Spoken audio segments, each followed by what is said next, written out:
సుమన్ టీవీలో మీ personal and business promotions కోసం కింది నెంబర్కి కాంటాక్ట్ చేయండి. అంటే మీరు సైలెంట్ గా ఉంటే తను చెప్పిందంతా నిజమే అనుకుంటారు కదా ఎవరైనా. నిజమే అనుకోవడానికి కూడా సార్ ఒక బేస్లెస్ ఎలిగేషన్ విన్న వెంటనే మనిషికి తెలుస్తుంది సార్ అది నిజమా కాదా అనేది. అంటే నేను నార్మల్ నాకు ఫోన్ చేశారు కాబట్టి మాట్లాడుతున్నాను. చెప్పండి. బేస్లెస్ ఎలిగేషన్ వేసినప్పుడు ఒక ఎలిగేషన్ ఒక ఇంటర్వ్యూకి మాటకు పొంతం లేదు సార్. ఇందాక ఏదో ఆర్టీవీ అనే వాళ్ళు లైవ్ లో కాల్ చేసి మాట్లాడమన్నారు. మాట్లాడాను. వాళ్ళు అడిగిన క్వశ్చన్స్ కి నేను ఆన్సర్ చెప్తున్నాను. నేను క్వశ్చన్ అడిగితే క్వశ్చన్ స్కిప్ చేసేసి నా ఫ్యామిలీ జోలికి వెళ్తున్నారు. నా ఫ్యామిలీ నా ఫాదర్ ని డైరెక్ట్ గా టీవీలో చూపిస్తున్నారు. వాళ్ళ ఫాదర్ ఎందుకు సార్ అసలు ఎక్కడ కనిపించట్లేదు? వాళ్ళ ఫాదర్ పేరు చూపించట్లేదు. ఏంటి ఆడవాళ్ళ పెత్తనం చూపిస్తున్నారు. వాళ్ళ ఫాదర్ ఒక మేలే కదా, ఆయన వచ్చి చెప్పాలి కదా నా కూతురికి అన్యాయం జరిగిందని టీవీలో. ఎందుకు చెప్పట్లేదు అతను? ఏమో అండి, ఫాదర్ కదా, మరి బయటకు రావడానికి ఆయన ఇబ్బందిగా. మా ఫాదర్ ఇంటికి వెళ్ళి మా ఫాదర్ ని టీవీలో చూపిస్తున్నారు సార్. కొడుకుని కండమే తప్ప పాపం. రెస్పెక్టెడ్ ఫ్యామిలీ కదా, మా ఫ్యామిలీ మెంబర్స్ ని టీవీలో చూపించడం ఇప్పుడు తప్పు చేసి అనుకోవచ్చండి. కరెక్ట్. ఇవన్నీ మీరు లైవ్ లోకి వచ్చి మాట్లాడితే బాగుంటుంది. నేను అడుగుతాను సార్, డెఫినెట్ గా మాట్లాడమంటే మాట్లాడతాను. ఇప్పుడు వాళ్ళ మదర్ అయితే తన పక్కనే ఉన్నారు కదండి ఫస్ట్ నుంచి కూడా.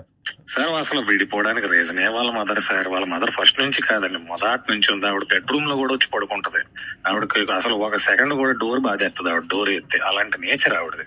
ఇప్పుడు కాదు, నేను 10 ఏళ్ల నుంచి చూస్తున్న మనుషులండి వాళ్ళు. నాకు కొత్త కాదు, మీ అందరికి కొత్త కానీ నాకు కొత్త కాదు. వాళ్ళు ఒకటే అండి, వాళ్ళ అలిగేషన్ ఏంటంటే మీరు ఉమనైజర్ గా ఉన్నారు.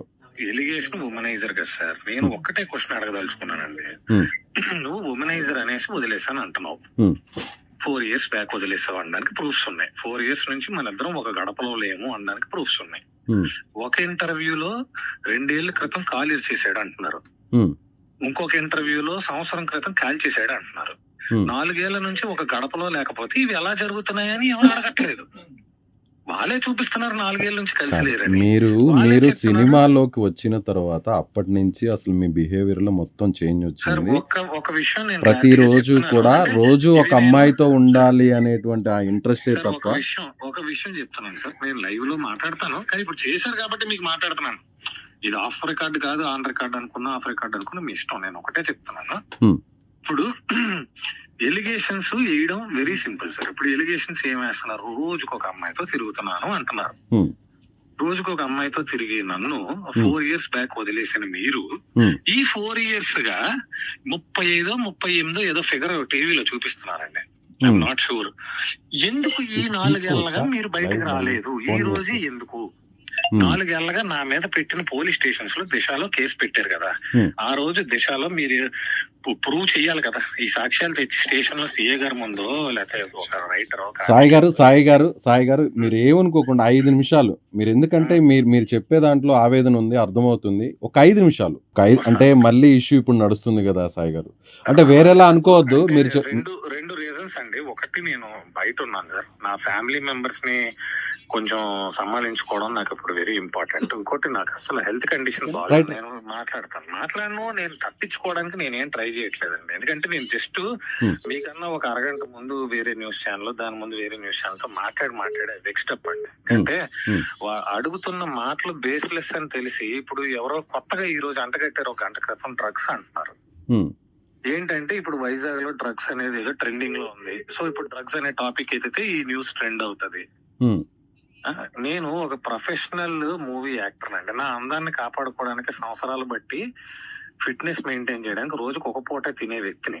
గత 10 ఏళ్లుగా రోజుకు ఒక పూట తినే వ్యక్తిని నన్ను నువ్వు ఆల్కహాల్ కి బానిసవో, డ్రగ్స్ కి బానిస. మీరు ఇంజెక్షన్స్ కూడా తీసుకుంటున్నారు, అవి డ్రగ్స్ ఏమో అనేది తన డౌట్. సార్ నేను ఒక మాట చెప్తాను సార్, 4 years నుంచి నా దగ్గర లేనని చెప్తున్న ఆవిడే నేనేం చేస్తున్నానో ఆవిడ ఎలా చెప్తుంది సార్? అది జనం ఎలా నమ్ముతున్నారండి? నాకు అర్థం కాదు. ఇప్పుడు నా ఇంట్లో నిన్నే ఆవిడ వెళ్ళిపోయింది సార్, లేదా ఒక 10 రోజుల క్రితం వెళ్ళిపోయింది. తేజ ఇది చేస్తాడు అని ఆవిడ చెప్తే మీరు నమ్మండి. సరే, okay. Me point of view లోనే తను 3 సంవత్సరాల నుంచి వెళ్ళిపోయింది కాబట్టి నిన్న ఎందుకు వచ్చింది అంటారు? అసలు ఏంటి సార్? యాక్చువల్లీ నేను 2 months బ్యాక్ ఒక సినిమా ఆఫీస్ ప్రెస్టీజియస్ గా ఓపెన్ చేసుకున్నానండి. నాకు ఒక 4 months బ్యాక్ నాకు ఆఫీస్ లో చిన్న ప్రాబ్లం వచ్చింది. నేను సస్పెండ్ అయిపోయినా అన్నారు. It's not suspension. ఆఫీస్ లో చిన్న ప్రాబ్లం వచ్చింది అంతే.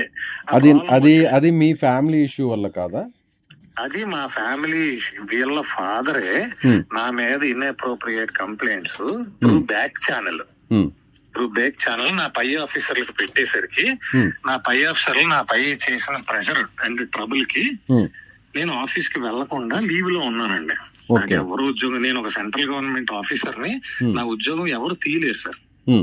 ఎన్ని చేసినా ఒక సెంట్రల్ గవర్నమెంట్ నాలా గెజిటెడ్ ర్యాంక్ లో ఉన్న ఆఫీసర్ ని తీయాలంటే ఒక కమిటీ వేయాలండి. అదేమంత సింపుల్ కాదు. నువ్వు మాని అయితే నేను తీసేసావు, నేను సస్పెండ్ చేస్తావు అన్నంత ఈజీ కాదు. ఈక్వల్ టు ఒక సర్కిల్ ఇన్స్పెక్టర్ ర్యాంక్ నాకు నేవీలో. అవును అవును. సో ఎవరు తీసేయలేరండి. నేను లీవ్ లో ఉన్నాను. ఇప్పుడు నేను సినిమా చేసుకున్నాను సార్. మీరు సస్పెండ్ అయ్యారని చెప్తున్నారు కదా, మీరేమో లీవ్ లో ఉన్నారు అంటున్నారు. సస్పెండ్ అయితే సస్పెండ్ చేసినట్టు ఆఫీస్ వాళ్ళని గానీ వీళ్ళని గానీ ఒక ఆర్డర్ చూపించమనండి సార్. సస్పెన్షన్ అంటే అవతల వాళ్ళు తీసేయడం. ఇప్పుడు నిన్నటి నుంచి జరిగినటువంటి డిస్టర్బెన్స్ అంతా మీకు నిజంగా ఇబ్బంది ఉండదా మీ జాబ్ పరంగా? ఉంటది సార్, డెఫినెట్ గా ఉంటది. డిసిప్లినరీ యాక్షన్ ఏమి ఉండదు అంటారా సార్? డిసిప్లినరీ యాక్షన్ వేసుకుంటారు. మన జెన్యూనిటీ, ఇప్పుడు తప్పు చేశానో లేదో మీరు నమ్మకపోయినా ఎవరు నమ్మకపోయినా నాకు తెలుసు కదా నేను చేశానో లేదో.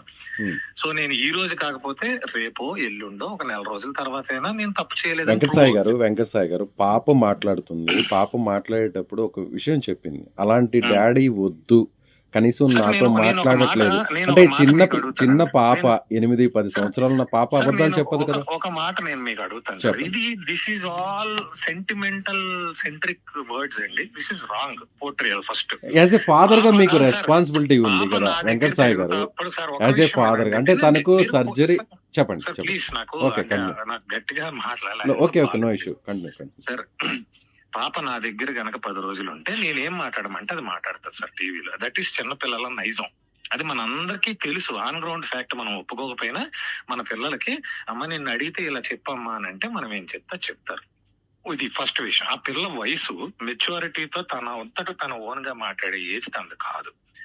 ఇంకొకటి, ఆ పిల్ల ఎత్తుకునే స్టేజ్ లో ఉన్నప్పుడు నా దగ్గర నుంచి బలవంతంగా లాక్కెళ్ళిపోయారు.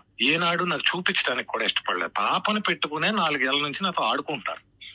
ఫస్ట్ థింగ్, మీరు అసలు ట్రై చేయలేదా పాపని కలవడానికి? పాపని ట్రై చేసిన సందర్భాలు లక్షల్లో ఉన్నాయండి.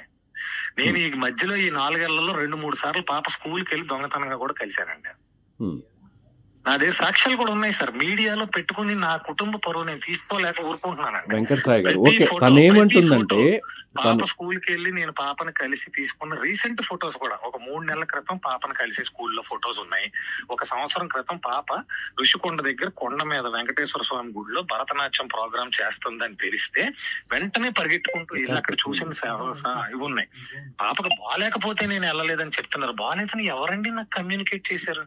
అది తెలియని కూడా తెలియదు సార్ బాగాలేదని. ఓకే, అంటే పాప హాస్పిటల్లో అడ్మిట్ అయిన విషయం అసలు తెలియదు అంటారు మీరు? సార్ పాప హాస్పిటల్లో అడ్మిట్ అయిందన్న విషయం ఆవిడ అడ్మిట్ అయిపోయిన తర్వాత నాకు కమ్యూనికేట్ చేశారు సార్.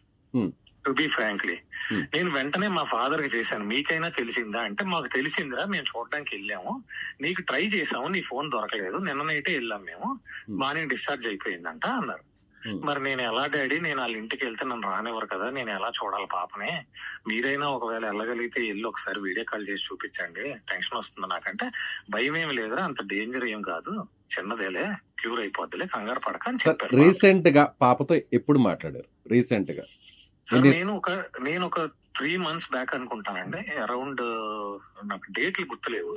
నేను పాప స్కూల్కి వెళ్ళానండి. ఏమండి ఒక్క పాప అంటే 8 సంవత్సరాలు 10 సంవత్సరాల వయసున్న పాప అంటే 3 నెలల నుంచి కన్న కూతుర్ని కలవలేదంటే నిజంగా తప్పు మీలోనే ఉంది కదా. మీకు ఒక విషయం చెప్తానండి, కలవడానికి యాక్సెస్ లేకపోతే మీరు ఒక పని చేయండి సార్. ఆ పాప నా దగ్గర నా కస్టడీలో ఒక 3 నెలలు ఉంచండి. నేను కలవనివ్వకపోతే వాళ్ళ మదర్ కలవగలదా? కనీసం మీరు ఎవరైనా కల్పించగలుగుతారా అట్లీస్ట్? సార్ వాళ్ళ ఇంట్లో వాళ్ళు ఉంటున్నారు, వాళ్ళ ఇంటికి నన్ను రానివ్వరు, ఆ అమ్మాయిని నాకు చూపించరు, నేను ఫోన్ చేస్తే నన్ను బ్లాక్స్ లో ఉంటాను. సరే అండి, ఓ పని చేద్దాం. వినండి sir, first when you are asking a question you have to listen the pain of others. It is not simple. Allegation వేయడం చాలా సింపుల్. మీరు నన్ను ఒక క్వశ్చన్ అడిగారు, నా బాధ తెలుసుకోవాలి కదా, ప్రతిదీ చెప్పండి. ఓకే అంటే కాదు నేను దీనికి ఫుల్ స్టాప్ పెట్టట్లేదు. నేను ఏమంటున్నానంటే సార్, నేను ఆ ఈవిడ్నే ఇదే ఉమెన్ వెల్ఫేర్ డిపార్ట్మెంట్ అని ఒకటి ఉంది సార్, గవర్నమెంట్ ది, వాళ్ళు పెట్టిన కేసుల వల్ల పిలిచారు సార్. వాళ్ళు ఎవరో కూడా నాకు తెలియదండి యాక్చువల్ గా. వాళ్ళు పిలిచి వాళ్ళని వెళ్ళి అడగండి సార్. సాక్ష్యం అంటే నేను గవర్నమెంట్ ఎంప్లాయీస్ తో సాక్ష్యాలు చెప్పించలేను కదా సార్. వాళ్ళని వెళ్ళి అడగండి సార్. అమ్మ మీ డాడీ వచ్చాడు మాట్లాడంటే మా మమ్మీ చెప్పింది మా డాడీ ఎప్పుడో చచ్చిపోయాడని, ఈడు మా డాడీ కాదండి. అక్కడ కూడా ఆ పాప అలానే మాట్లాడింది ఆ రోజు. చాలా గుండె పగిలిపోయేలా ఏడ్చానండి వాళ్ళ ముందే నేను. సరే ఇదంతా వదిలేయమ్మా, కలిసిపోదాం, ఎందుకు గొడవలు అంటే, నాకు ఈడు వద్దు మేడం, 3 కోట్లు ఇమ్మనండి, నేను డివోర్స్ సంతకం పెట్టేస్తాను. సుమన్ టీవీలో మీ పర్సనల్ అండ్ బిజినెస్ ప్రమోషన్స్ కోసం కింది నెంబర్కి కాంటాక్ట్ చేయండి.